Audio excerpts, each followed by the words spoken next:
Barakatuh. So alhamdulillah dumating yung order natin sa Shopee. Ito pala to yung sabon para sa motor, no? I-unbox natin sa legit. Bismillah.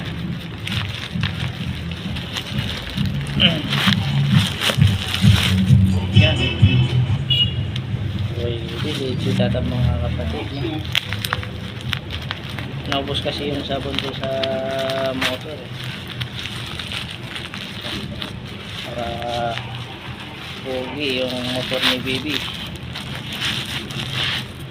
Yun, legit car shampoo. Ayan, pogi na naman.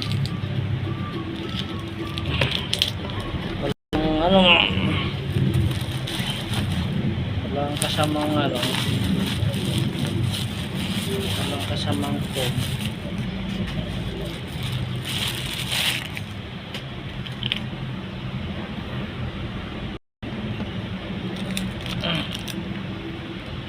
So okay naman siya, legit naman siya.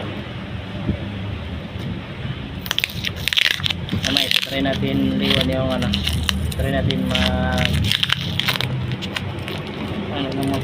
washing ng motor. Yan, legit.